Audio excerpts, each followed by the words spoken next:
Good day, everybody. Good morning, good evening, good afternoon, wherever you are in the world. This is Teams Global Hack Week 1. Welcome, everybody. Welcome, everyone. We're so excited to be here. Another hackathon, and the excitement is over the top. So, we have amazing speakers today, and we will dive into the tabs. We can't wait to get started. Totally. But first things first, let's do a quick recap. Let's look back. What did we do the last week? So, last week on June 1, we kicked off the hackathon. It's a virtual event for all developers across the world to hack with apps for teams.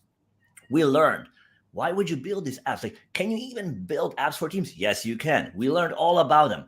Why would you do them? What is the value add? What problems do they solve? And then we had another look into how the developer tools help you build these apps, even to the point where you saw one of these apps being built live.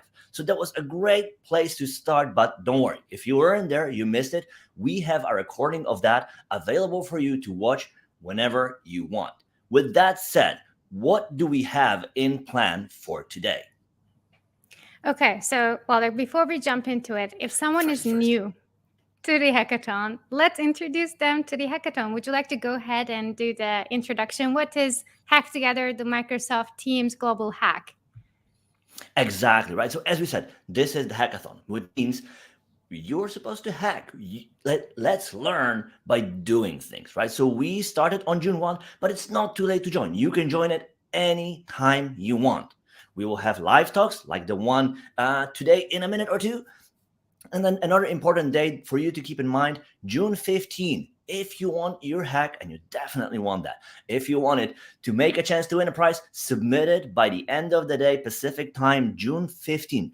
Keep in mind, no matter how small your hack is, it matters, it counts. As long as it's a Teams apps, maybe you might not even get to the point where you want it to be. Maybe it doesn't do everything. Maybe you need to cut a few corners. That is perfectly fine. That is actually the nature of a hack. So whatever you've got, bring it in, submit it. You have nothing to lose. You can only win.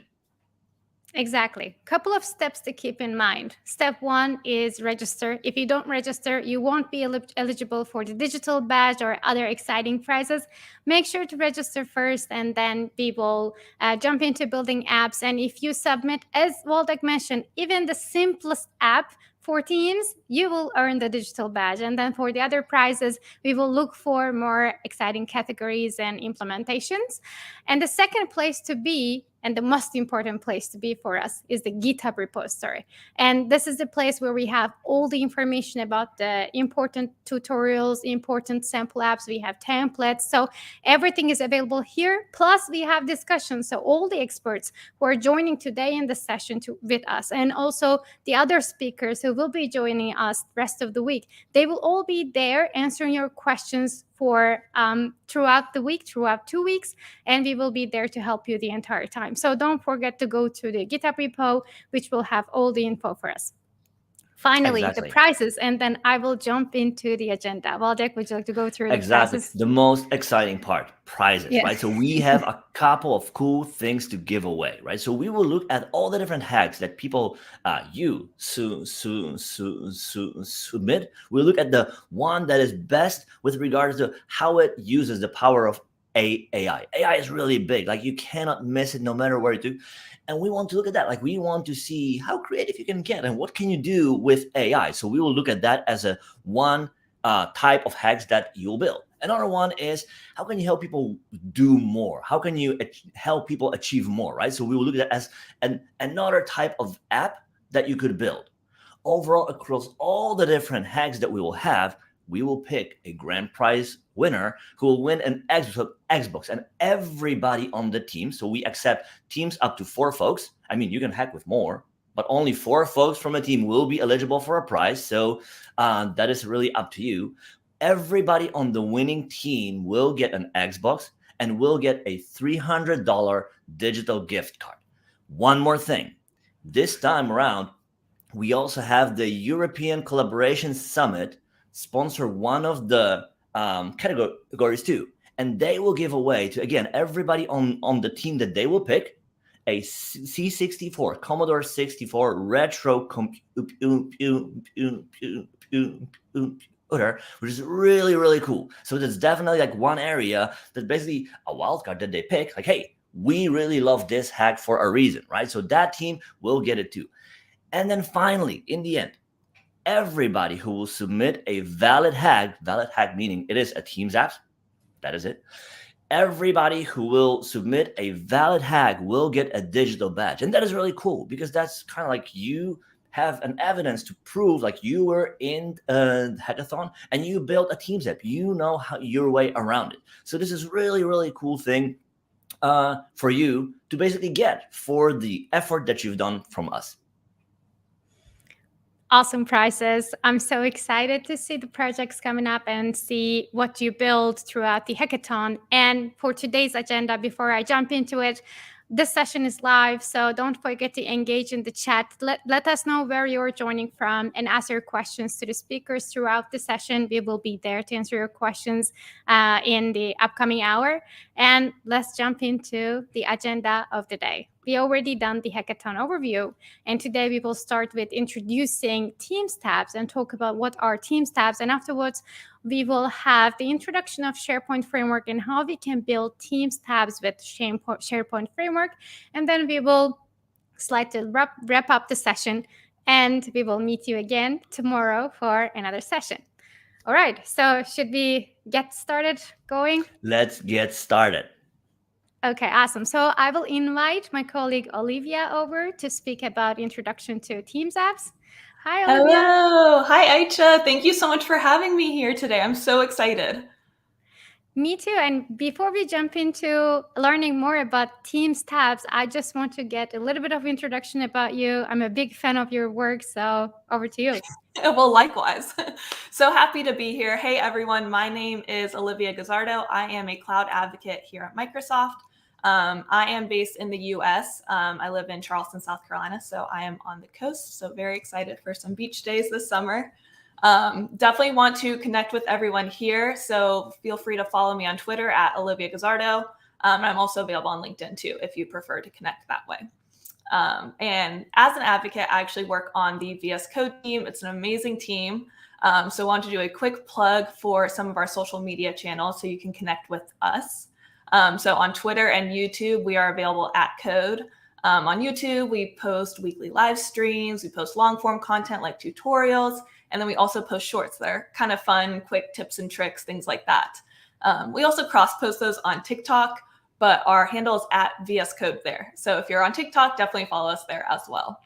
And on the VS Code team, I'm so excited because I love developer tools. So VS Code, Codespaces, Copilot, all that just gets me so pumped. And I'm always so excited when I connect with other people and show you all what the power is with those developer tools. So I'm even more excited to be able to bring those tools to today's session, where we're going to be talking about Teams tabs apps.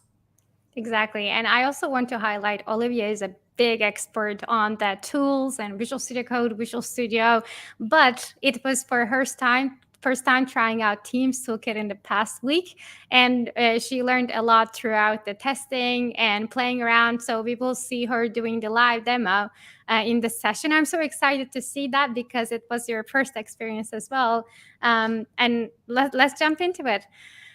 Before we jump into Olivia's exciting Teams tabs demo, I want to do a quick recap. Last week, we had a great keynote delivered by Archana, Amanda, and also John. They gave us brief information. What are the capabilities and features we can build for Microsoft Teams? And these capabilities are mainly around bots, message extensions, and tabs. And today, we will be diving slightly more into the tabs area, and we will show you what are tabs in the first place. If you never heard of them, don't worry about it. This is the right session for you. And also, we will dive a little deeper and learn how we can leverage from SharePoint Framework. And we will have the experts speak about it. Okay, so let me do an introduction about Teams tabs and use cases for it. Teams tabs are actually web apps, web pages but they are Teams aware, meaning that you can run tabs on Microsoft Teams. If you have a web page, you can embed your web page into Teams, and you can leverage your web page as a Teams app. And Teams apps work in different places. For example, you can use Teams tabs as a part of a channel inside a team on Microsoft Teams. You can also use your tab and Teams aware web page inside a group chat, as well as you can use your tab inside the personal app for an individual use. So it depends on what kind of app you want to build, and you can build it from scratch or bring your existing web app into it. And these tabs are actually working just like another web app. So you have to host the endpoint somewhere like cloud, and potentially for us it's Azure. And we like to host the endpoint in the cloud, and then also keep the tab on Microsoft Teams, so we can leverage from our web pages inside Microsoft Teams without making a lot of switch back and forth. So what is the best way to get started? If you are interested in getting started and how you can build Teams apps, I highly recommend you to catch up with the on-demand recording of the last week's keynote, where we have the Get Started version on Teams Toolkit. Teams Toolkit is a great place to get started for us, and also our documentation. We have a great documentation which shows us how to get started. And now Teams Toolkit is also available on Codespaces, which is Olivia's expert area. And today we will just go to the documentation and try to run our first Teams tab using Codespaces, and then see if it works or not. And then we will try to change and play around with the code a little bit. And then we will hand over to the other experts to dive even deeper. Okay, without further ado, less talking, more coding. Olivia, should we jump into your demo? Okay, let's do it. And yes, like I just said, I'm going to be walking through this documentation to create this Hello World basic tab app. And I really was a beginner. Like, this isn't just some bit we're doing for this demo. Last week when Aisha asked me to do this, I was just like, oh my gosh, like, yeah, I'll do it, but I've never done this before. And let me tell you, I went through this process. It was so seamless. So I'm really excited to show you all of this so that you can also get started really quickly and not be all wide-eyed when you're like, how the heck am I supposed to do this? Awesome. Okay. So this is that documentation that Aisha just showed and gave the aka.ms link to. So you can definitely try this out on your own. But we are going to get started with this app in a GitHub code space. So I'm just going to click this button right here to create a new code space. And we're going to create a new code space here. And just if y'all aren't familiar with code spaces, I'll do a quick background. But basically what's going to happen is a code space is a development environment hosted in the cloud. So it's really, really handy anytime you're getting started with a new project. Because it's going to have all of your development environment configured for you. I know learning new technologies and learning new languages is already daunting enough. So there's no point in also making it harder on yourself by having to configure your environment as well. So this is where CodeSpace is really handy, because you can literally just click a button and then your environment is up and running in the cloud super easily. And if you noticed in the previous screen, it said, this code space is paid for by me. It's going to show your username there. That's totally fine though, because everyone gets, I believe it's 60 hours of free code spaces. So that's really awesome, because you can go ahead and play around with this for free. You do not have to pay for this up to a certain amount of usage. So really great there. Okay, so we can see this is loading. A lot of things are happening here. Actually, let me go ahead and just bump this screen a little bit so you all can see it a little bit better on your screens. And you'll notice right now that this looks like VS Code, and that's because it is VS Code. Code spaces are really awesome because they get powered up, and then you can interface with it through VS Code, either through the browser, which is what we're doing right here, or you can do it in the desktop if you prefer that. So if you're already familiar with VS Code, it's a really great experience because it's going to look exactly like how you already interface with your development environment, but now it's hosted in the cloud. So you get that really great power and that really great configuration there. Okay, so it looks like we are just about spun up here. It's finishing this run post create command. So it's doing the last part there, but we can already see a lot of configuration that's happened here. And we already have this Teams Toolkit panel available to us in the activity bar. So Aisha, I think you probably went over this in some of the previous sessions, but do you want to just give a quick overview of what's available to people in the Teams Toolkit? Exactly. Let's do it. So Teams Toolkit is an extension for Visual Studio and Visual Studio Code.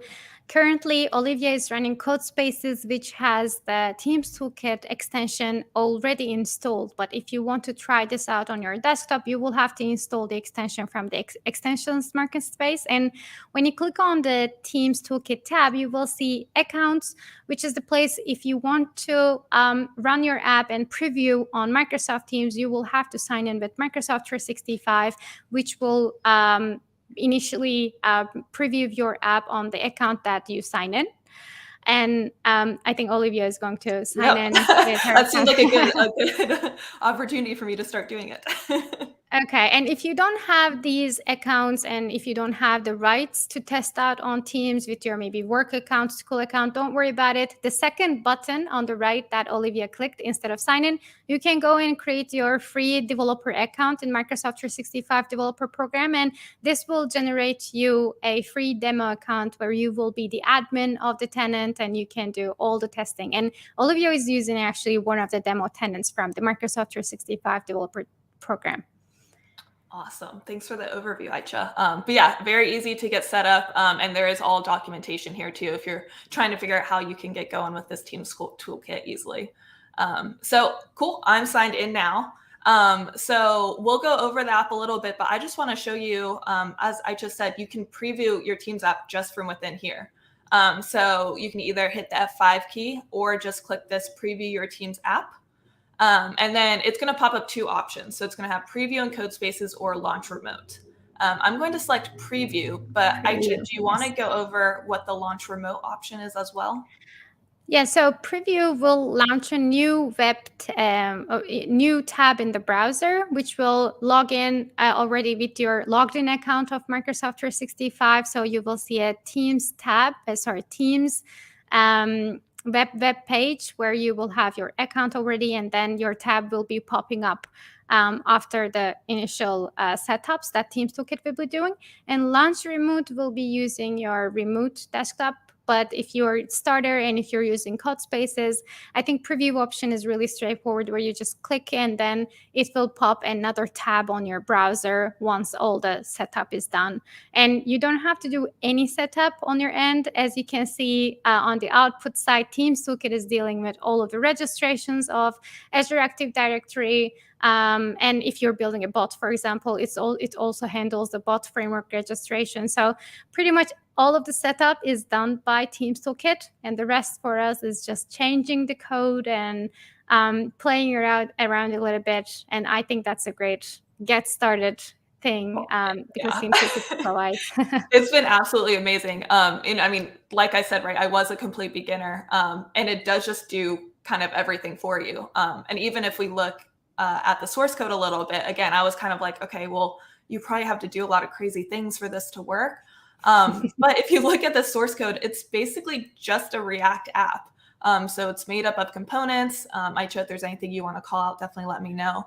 But going in here, basically, I'm like, oh, if we look at some of this code, so this is the welcome page. I'm like, wait, I know this language. I know how to make a React app. So it really is, I can just be the developer that I already am and bring it into Teams so seamlessly.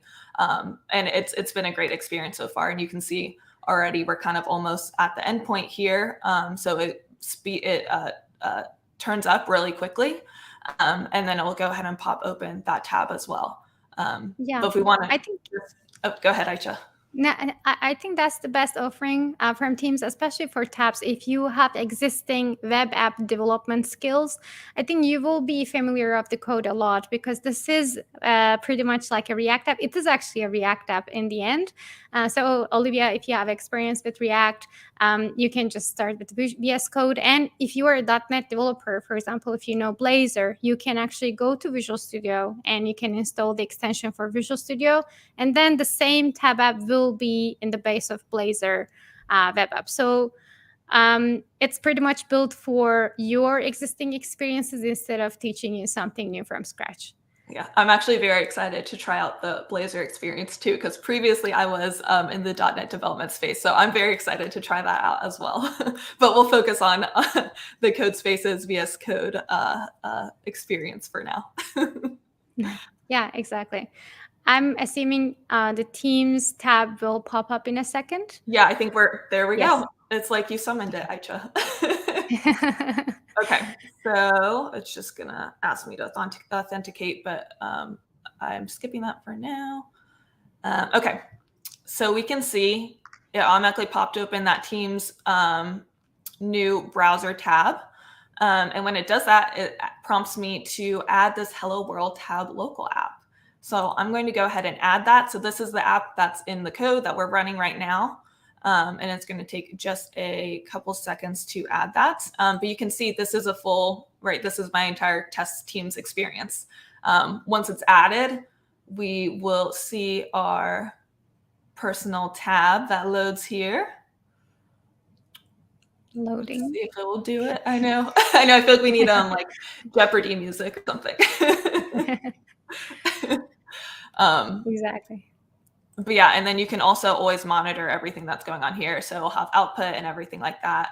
So if you accidentally close your tab or anything, it will also have the URL open to you available, so you can open that Teams tab again.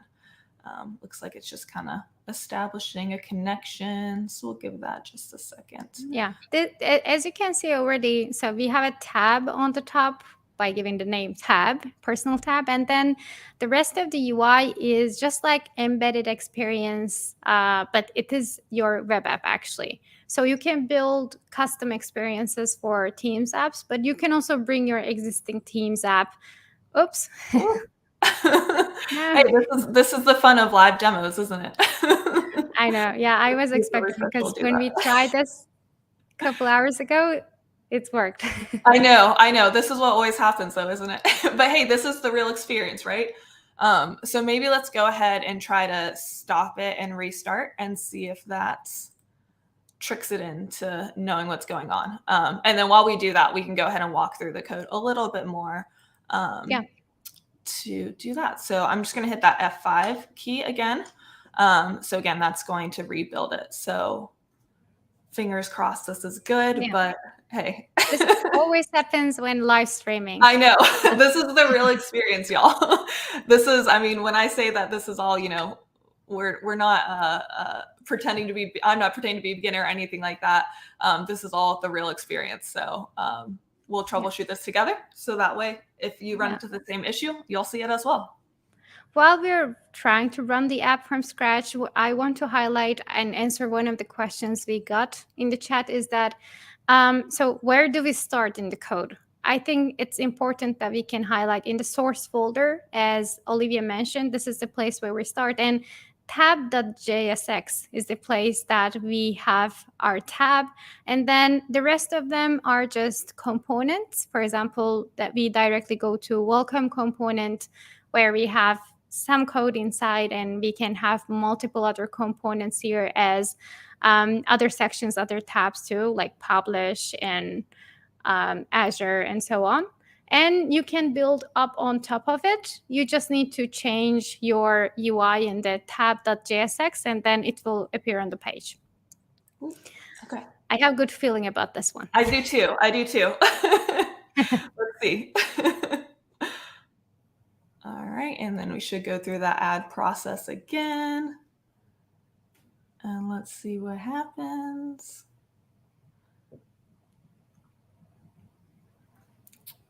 But yeah, and just while that's adding, as Aicha was saying, so it's then built of components. So you can see, for example, this publish is pulling from this publish page. And so that's going to be how it loads. And so once we kind of see this get added, ooh, looks like we're still getting that bad gateway.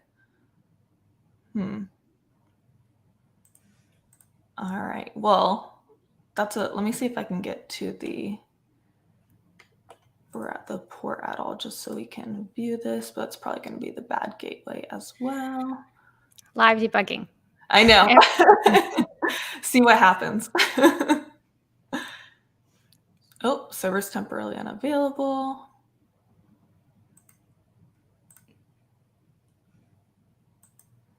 All right, we might just have to go through the code a little more, but the good news is you all can always try this out too on this documentation. Yeah. We seem to be just hitting a little speed bump right now, but And let us it know if was it works. able, right, to run before. Yeah. So we'll let that spin for a little bit. Yeah. But maybe And Aisha, if you want to go through and just mention maybe if people wanted to create this from scratch, what would they do to kind of make their own Teams tab app? so, by the way, I'm assuming this issue might be a network issue too, since we're Yeah, it live definitely streaming and could you're be. sharing your screen. Mhm. But we are supposed to see the screen where we have our welcome page and pretty much like paragraphs and so on, nothing really fancy. And if let's say that you want to change the code, you can go ahead and make the changes directly in your code. And afterwards, if you want to publish your app, you're going to have to host your app on the cloud, like Azure, for example, for us. You can also do that in the Teams Toolkit, where we have the life cycle. You can actually provision your app, and which will create a tab for you, and then you can deploy and publish. Deploy means that you can deploy your app to the cloud, Azure, through Teams Toolkit, and then you can publish your app to Microsoft Teams Store or your internal tenant, so that everyone can use your tab. So when you first initiate your app on Teams by using Teams Toolkit, this will be running locally, so no one will have access to it on your organization. But when you're done, you obviously want to share your app with your organization. Then you are going to have to provision, deploy, and publish to do all the life cycle. And your app will be on the cloud. It will be hosted on the web app service, and it will be just running like another web app for us on Azure. And then once it's published, then you can share it with anyone in your team's organization, right? Yeah, exactly. Awesome. Exactly. And I know that we got that error, but I also want to highlight one other thing where when you're changing code, Olivia has a great trick, great extension. Maybe we can just show that. Yeah, If it absolutely. doesn't work, it doesn't work. But Yeah, if it we just doesn't have to work, then try. so be it. But yeah, so I mentioned, I love developer tools. So one of my favorite pairings is Codespaces and Copilot. So GitHub Copilot, if y'all aren't familiar with it already, is going to be basically your own AI pair programmer. So it's really handy because it's going to make code suggestions for you. So you're still in control, but as you're typing, it will make little nice ghost text suggestions for you. And it uses your code context. So that way it's actually making really relevant suggestions. So for example, if we just want to go into this welcome page again, and let's say I just want to add another paragraph here, I can start typing and we will see, you see this ghost text right here, that's Copilot. So it's saying, hey, do you want to add a paragraph? And yeah, that's exactly what I want to do. And you can see it even knows like what class name to set it as based off of the other styles of the paragraphs. And it recommends writing, you can now edit your code, deploy to the cloud, and publish to Teams. And then closing that paragraph there. So this is really showing that context. Let me actually make that code a little bigger. That's making this context really apparent because this is a very relevant paragraph, right? It didn't just add some sort of random paragraph there. It said, hey, you're talking about Teams. Let's go ahead and add this here. So if we save that, I think we're probably still just kind of spinning.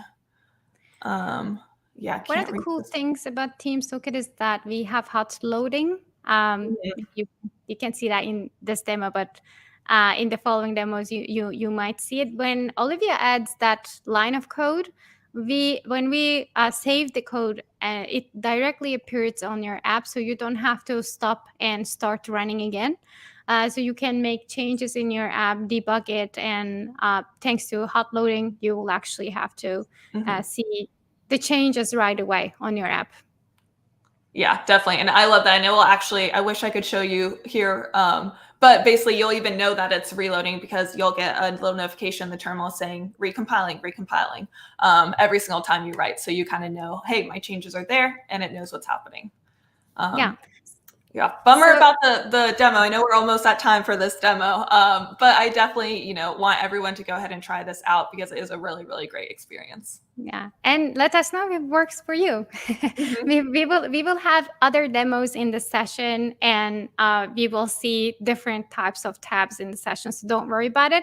But definitely, Olivia's code space documentation is the best place to get started, and it works really straightforward. Even though we couldn't make it in the live stream, you will see that it is really easy to do when you try it out. Yeah, when it And works, it's perfection. yeah, and I also want to highlight thanks, Olivia, for showing us all the goodness of the tools like Copilot, because as a starting point, you definitely need some suggestions as a developer, and Copilot is a great extension to get started coding, especially if you're new in the space. Let's say you've never built React web app before, or you've never built Blazor app before. I think Copilot gives you great suggestions when building your app. Absolutely. Yeah. I love the developer tools. It's all about making the experience for y'all as seamless as possible. So definitely try this out with code spaces so you can be spun up quickly, and install Copilot so that way you can get those code suggestions and be up and running in no time. Thank you so much, Olivia, for joining us today. And for the next session, we want to hand over back to Waldek, and we want to welcome Bessa. Yay! Hey, Sa. Hey, Waldek. Such a long time. This is like the fifth meeting of the day. Oh, we are live, actually. This is not a meeting. Now, just messing with you. Now, quick intros, I guess, is how we do this, right, Waldek? Yes, You're the host definitely. this time, so you need to, Welcome, everybody. Welcome to 0900 Vesa, the Microsoft Yes. switchboard. So my name is Ezra, and I'm a principal product manager in Microsoft 365 areas, and I do a lot of community stuff, coordinate stuff across Microsoft Teams and SharePoint and Outlook and Graph and a lot of other stuff as well. I've been in Microsoft for quite a few years. I'm not luckily bald yet, even though that picture kind of implies that. So anyway, and I'm in GitHub. Is there something you actually don't do? Okay, good question. And I'm also on Twitter at Vesa Juvonen. If you want to follow the things, we're sharing a lot of stuff what people are building actually as a Teams tabs in Teams Toolkit or as the other extensibility points within a Microsoft 365. Now, in this case, we wanted to talk about the SharePoint framework. And this, if you're not familiar with SharePoint framework, it might be like SharePoint, a what? Because SharePoint might have a bit of a negative echo on it. The naming is actually misleading. And the SharePoint framework basically is exactly what Olivia and Aisha were showing you, related on creating those applications, but it enable, and you can use React and Angular, whatever you want, Ember, whatever is your chosen JavaScript framework. SharePoint framework, however, hosts your solution automatically. So basically, the key advantage of the SharePoint framework is that it could be named as Microsoft 365 auto-hosted apps. So what it means is that your solution, which you built and implemented using React or whatever is your chosen framework, is automatically and, by the way, freely hosted in Microsoft 365 as part of the tenant, as part of the deployment. So, and the SharePoint framework actually works in Microsoft Teams, it works in Outlook, it works in Microsoft 365 app, of course it works in SharePoint as well, and you can use exactly the same piece of code across all of these solutions. So rather than implementing a specific solution for Teams, specific solution for SharePoint, specific solution for Microsoft Viva, you can reuse the same piece of code across the thing.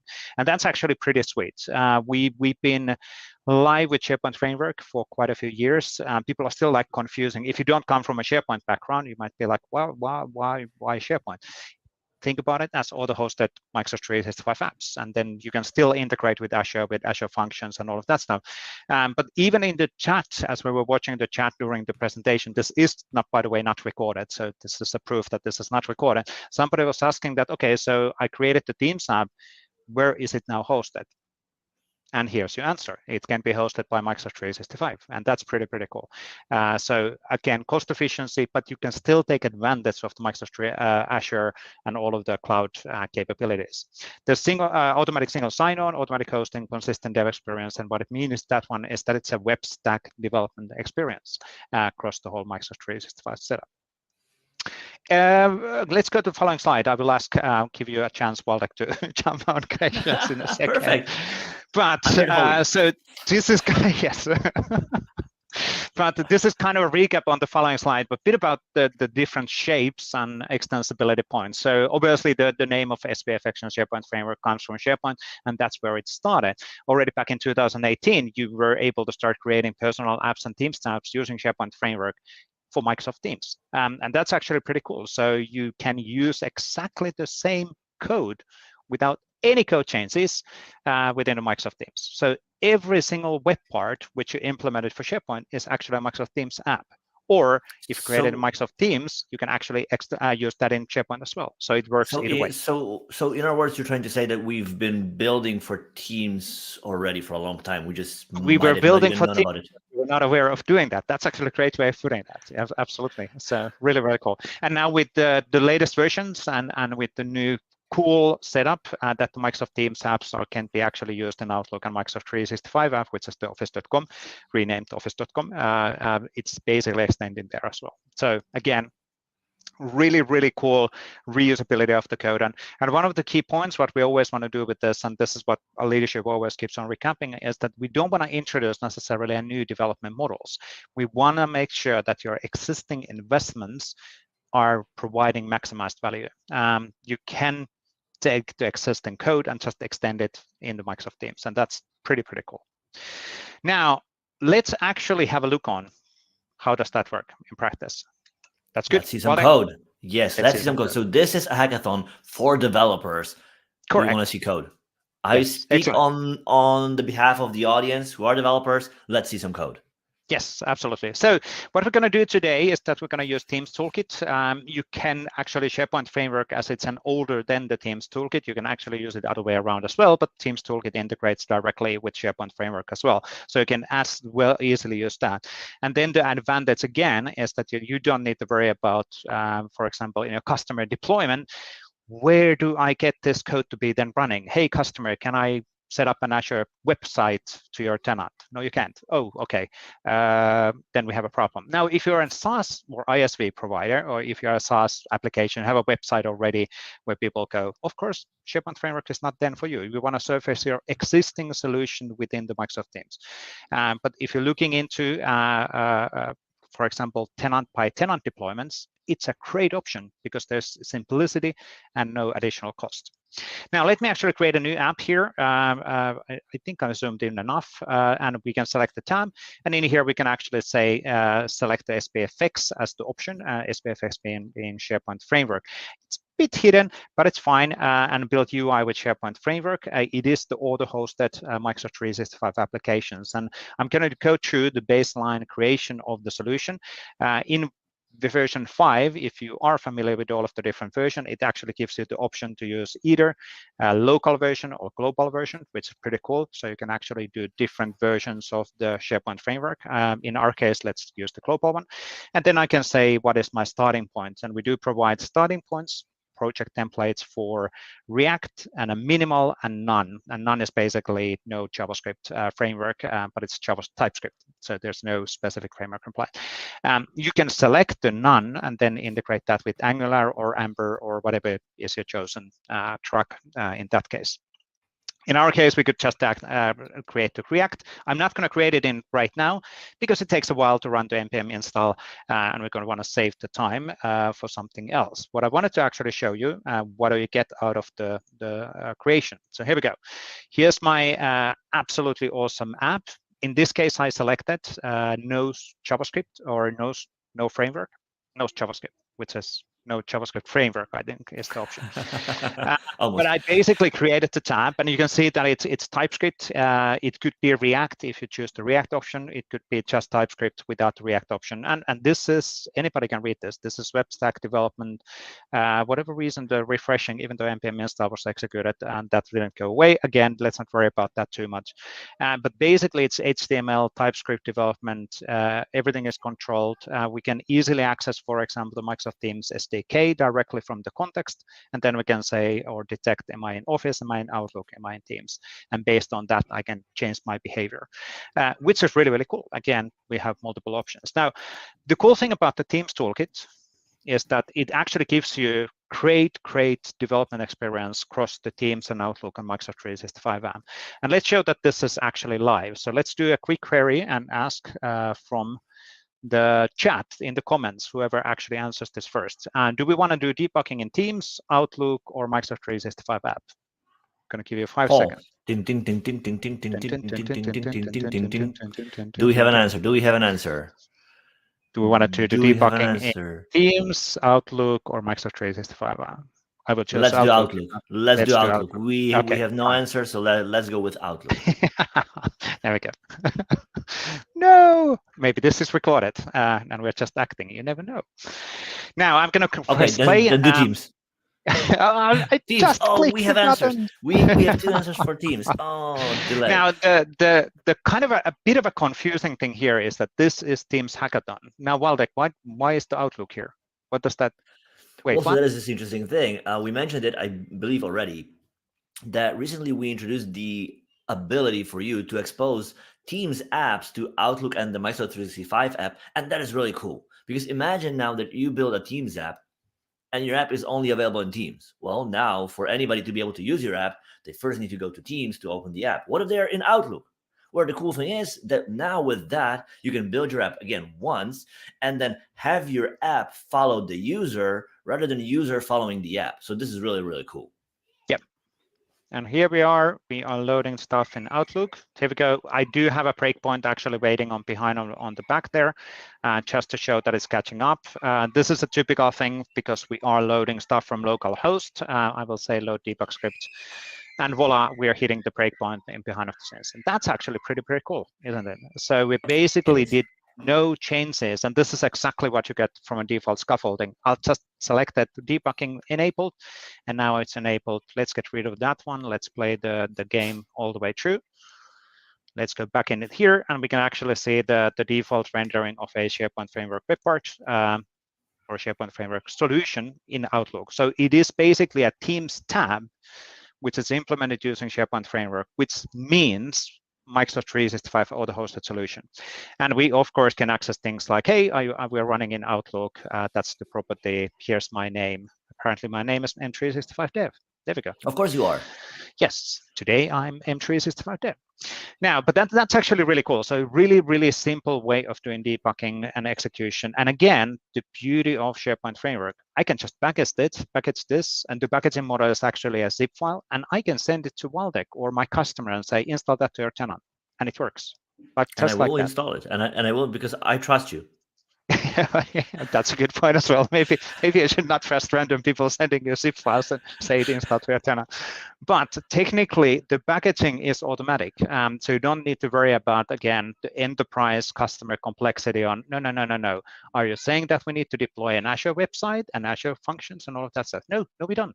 You have full access on Microsoft Graph APIs, Microsoft 365 APIs directly from the SharePoint Framework code, and single sign-on works seamlessly.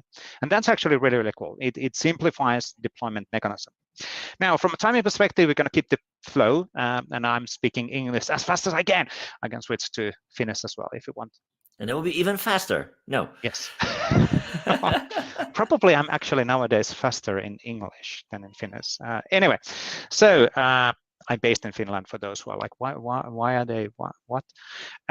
So why would you actually implement SharePoint Framework for Microsoft Teams? And again, you can surface all your solutions directly in the same location where the users are. So your users can easily access the information. You can use the same solution in Microsoft Viva, in SharePoint, in Microsoft Teams, or in Outlook or Microsoft 365, like we saw previously. And that's pretty cool. Exactly the same experience there. It's automatic single sign-on for users, so you don't need to worry about anything like that. It's just automatically works because it's detecting the user and it's using the context of the user from an execution perspective. And it's the automatic optimized hosting, which is for sure reducing costs and complexity. And if you still need to hit an Azure function and Azure APIs and all of that stuff, you can, 100%, you still can. 100% completely seamlessly authentication as well, which is really cool. Now, let's actually talk about bit about the latest status with SPFX for Microsoft Teams before we go another demo in the journey. So SPFX 1.17.x, 1.17.3 is the latest version right now. It uses Teams SDK 2.9.1, super specific numbers, but basically what it means is that you can use even the Share SDK within the SharePoint Framework solutions when you are deploying them to the tenant. You can either provide your custom Teams manifest, or the engine will auto-generate even the manifest for you based on what you have in the package. That is an interesting option as well, if you, especially for baseline debugging and testing and validation. You can let Microsoft 365 auto-generate the manifest file as part of the deployment, which is actually really, really cool. And of course, like mentioned quite a few times already, all of the SPFX solutions for Teams are also available in Outlook and Microsoft 365 app. Now, what's cool about this one is getting the solution work in the Microsoft Teams is 0 extra lines of code. You don't need to do any changes on the code. It will just work in SharePoint, in Microsoft Teams, in Microsoft 365, and in Outlook, and also in mobile. Of course, you have to take into account the mobile device differences within the resolution within your mobile, but that's actually natively supported by SharePoint Framework as well. So even though we call it as a SharePoint Framework, it could be called as Microsoft 365 auto-hosted apps, or whatever would be more suitable for it.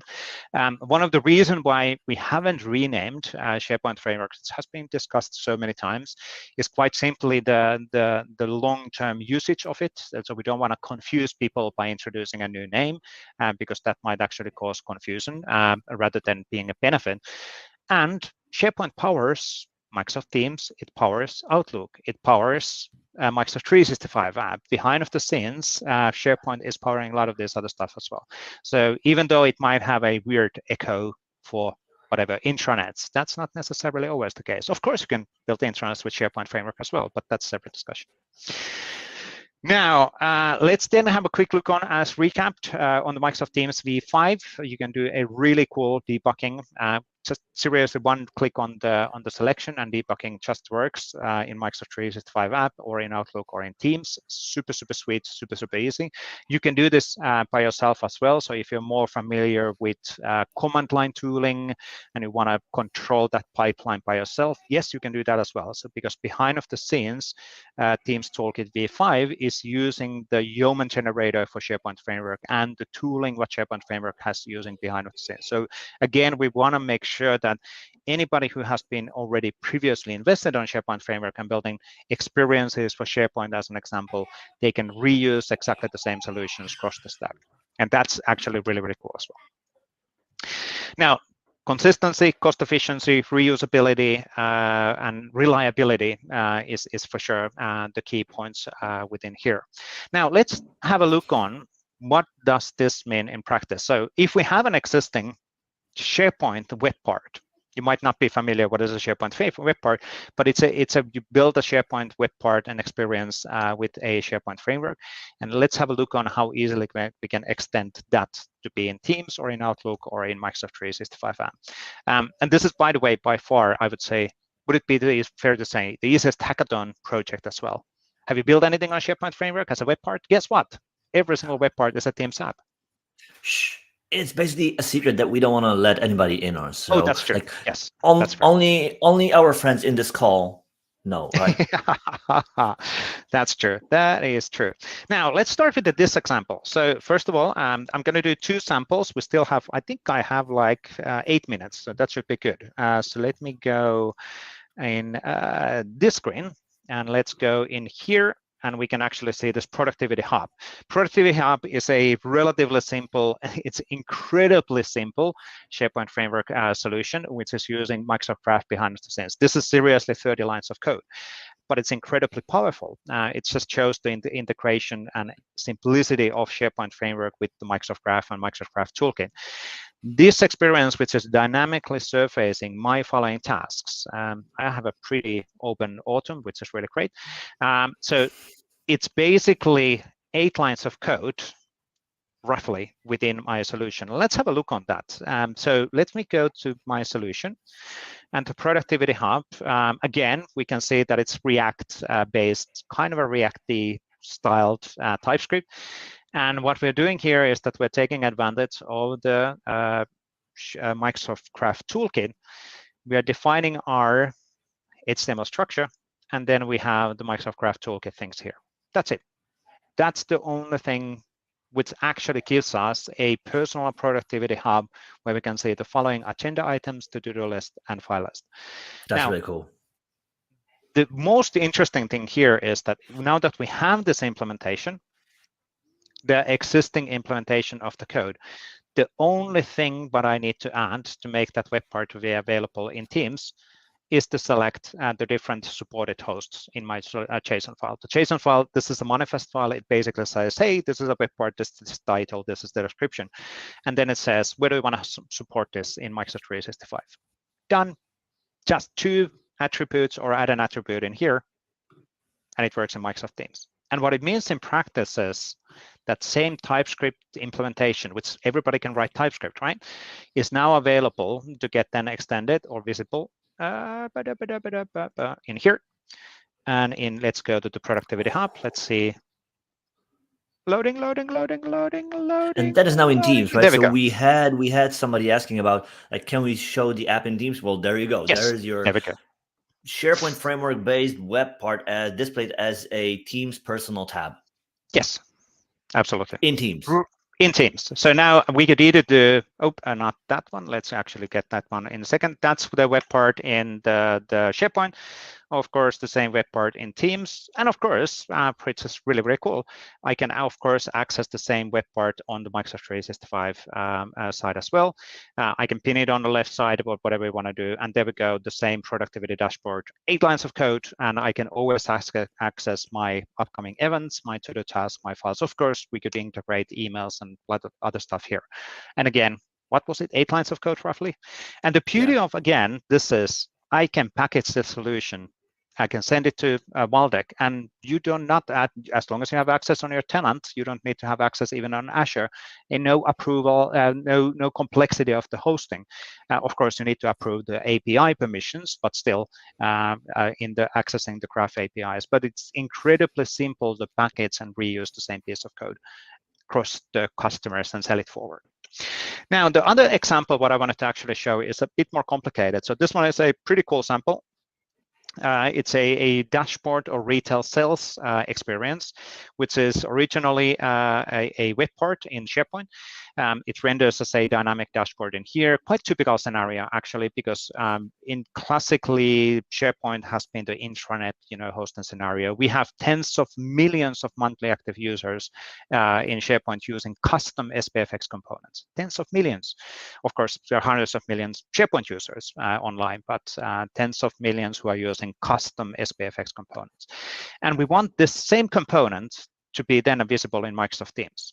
What were the rules and what were the steps? Well, we actually went them through already. So let me go to the Condos retail solution. Here we are again. It's TypeScript web stack development. This is a bit more complicated. We actually introduced a few more additional tabs because we want to have a more fine-tuned experience within the Microsoft Teams. And then we basically get added that solution to be available as a Teams personal app and a Teams tab. That's it. That was the code change. Adding 2 attributes or 1 attribute in the JSON file. And what it actually then means is that the same experience, the same solution, let me go in here, is in Microsoft Teams. We can, of course, pin it. We can deploy that. We can control the visibility. We can access that. In our case, we also added a few additional complexity and a few nice presentation, a few additional tabs. We also added some inventory details on it, so I can actually select the product and get the details out of that particular thing. So a really complex, awesome aggregation of LOB data and information directly in a visual way directly in Microsoft Teams. Really, really cool implementation. And this is a SharePoint Framework powered experience, but there's really not that much difference. Again, it's a matter of a preference to which option do you use. Now, the same solution, of course, is absolutely 100% available in the Microsoft 365 app. So we can access the Condos or retails in here. and it loads exactly the same. And as the Microsoft Teams tabs and Teams apps are now available in here, it behaves exactly like the Microsoft Teams app. And of course, it works in the Outlook as well. So you can access the same information and experiences. And behind of the scenes, of course, the solution is aware.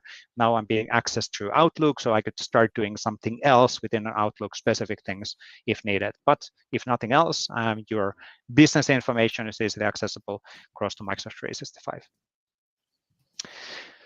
And that's basically it from my side. So just from a timing perspective, and that's a kind of a quick teaser. We will actually go through implementation details about the Contoso retail demo in our community calls, which are happening every single week.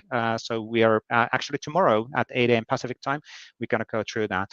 I actually have one more slide. Sorry, I should actually. Thank you for the production. So basically, the key call to action here is that your web parts and your existing investments are actually web parts are Microsoft Teams apps.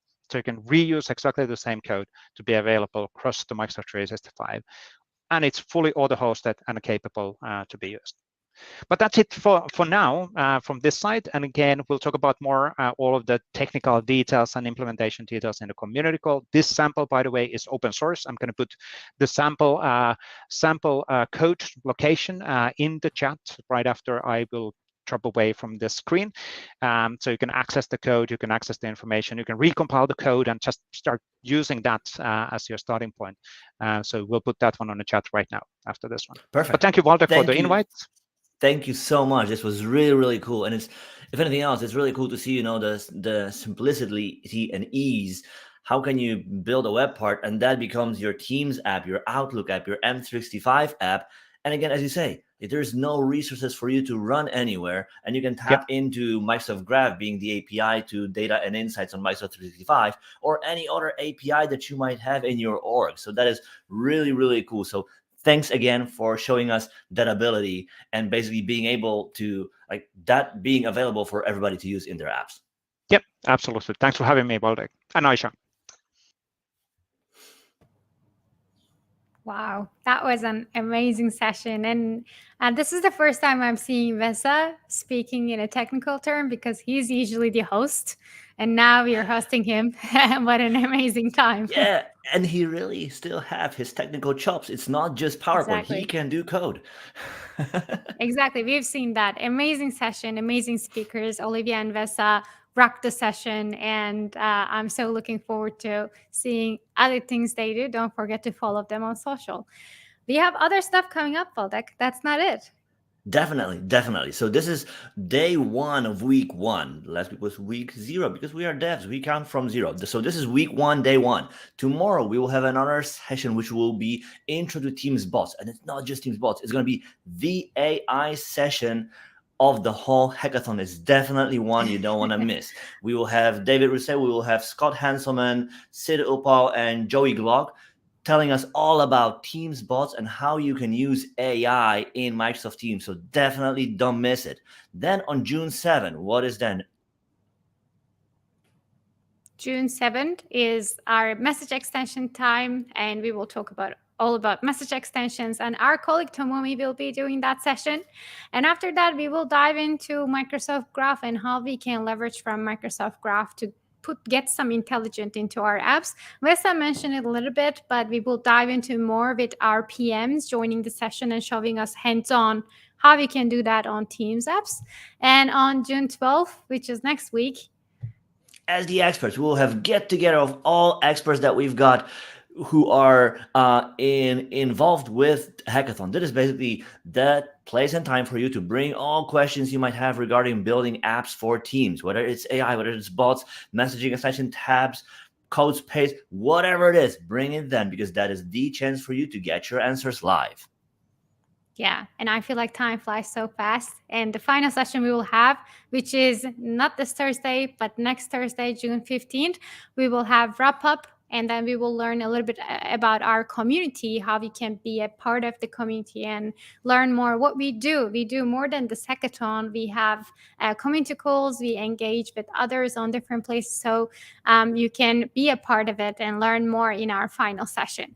And Finally, I also want to highlight, as Waldek mentioned, tomorrow we will be again here at the same time with amazing speakers talking about Teams bots, and we will be showing you how you can integrate your bots with the latest announced at Build Teams AI library. So don't miss out this session. We have PMs, engineering leads, and Scott Hanselman, everyone joining us tomorrow to showcase, starting with the bots from scratch and then integrating Teams AI library into it. If you're interested in bots, we will be here right at the same time tomorrow. I guess that's all from us today. And thank you so much for joining. Definitely. That is it. See you tomorrow, everybody. And again, if there's anything else, reach out to us on ak.ms/htt. Exactly. Thanks, everyone. See you tomorrow, everyone.